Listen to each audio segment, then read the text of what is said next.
हमारे प्रिय मित्रों, शुभ संदेश का नया दिन के लिए हम आपको स्वागत करते हैं। यीशु के साथ नूर में चलूंगा, जब कभी आवाज उसकी सुनूंगा, उससे कहूंगा तुझे सब दूंगा, यीशु मेरा मुझे मसलूब, उससे कहूंगा तुझे सब दूंगा, यीशु मेरा मुझे मसलूब।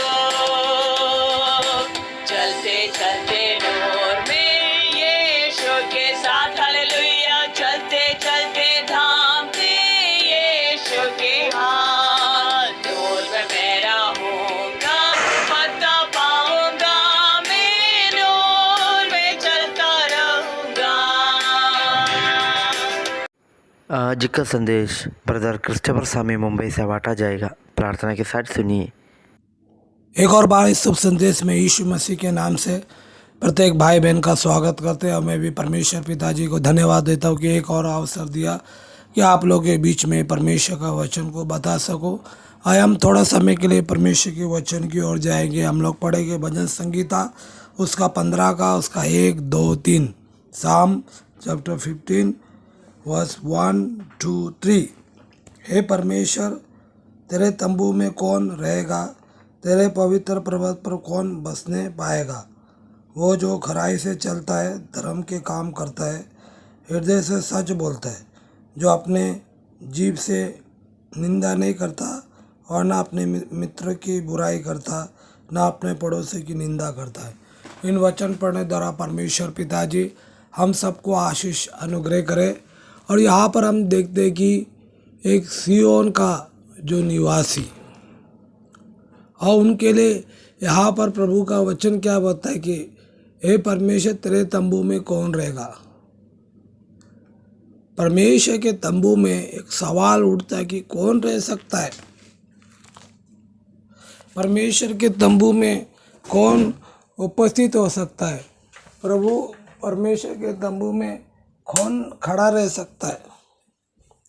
और वहाँ पर खड़ा रहने के लिए यहाँ पर कुछ बातों को जो लिखा हुआ है, तेरे पवित्र पर कौन कौन बसने पाएगा, और तंबू पे कौन रहेगा, और परमेश्वर के जो पवित्र पर्वत पे कौन बसने पाएगा। हमको मालूम है कि परमेश्वर जो जूने नियम में परमेश्वर कई बार और उस पर्वत के द्वारा, पर्वत के इधर आके परमेश्वर इस्राएल लोग से, नहीं तो प्रभु का भविष्यवक्ता दासों से परमेश्वर मूसा से बात करते थे।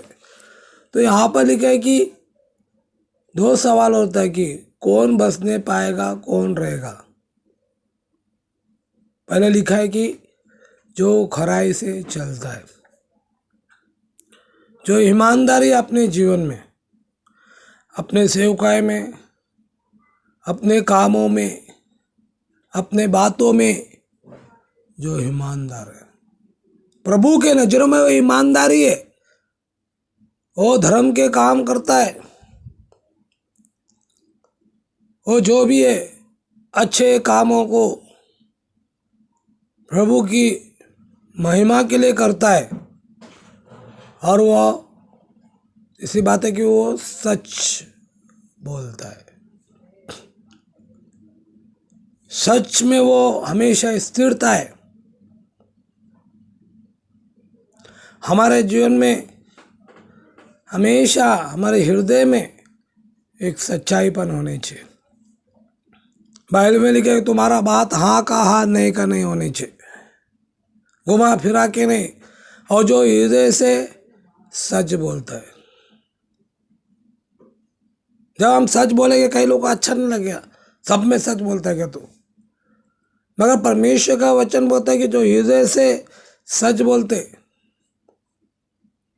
मगर देखा जाएगा तो हर एक व्यक्ति जो पूरा सच्चाई नहीं बोलता है, कई कई बार ऐसा परिस्थिति होता है। मगर यहाँ पर प्रभु का वचन बोलता है कि जो हृदय से सच बोलता है, और उसके बाद लिखा है जो अपने जीभ से निंदा नहीं करता। निंदा करना प्रभु के नज़रों में एक बहुत बड़ा अपराध है। आज भी हम देखते, सामने से अच्छा बात करेगा, पीठ पीछे निंदा ही करेगा, बुराई करेगा, इसको जाके उसको जाके वो निंदा करेगा। मगर यहाँ पर प्रभु का वचन बताता है कि जो अपने जीभ से निंदा नहीं करता, ना अपने मित्र की बुराई करता, ना अपने मित्र की, अपना फ्रेंड का बुराई करता है। निंदा और बुराई हमारे जीवन से परमेश्वर नहीं चाहता कि ये ईश्वर के नज़रों में ये अच्छा नहीं है। और परमेश्वर चाहता है कि पहला पत्रस में लिखा है कि ये सब भय रखना, बुराई करना, निंदा करना, ये सब तुम्हारे मुंह से निकल जाए, तुम्हारे इधर से निकल जाए।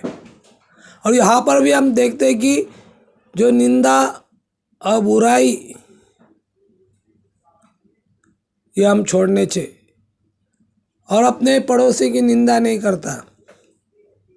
अब हमारा पड़ोसी बोलिए तो हमारे कलीसिया का जो विश्वासी भाई बहन है, वो हमारा एकदम करीब पड़ोसी है, और वो उसका वो निंदा नहीं करता।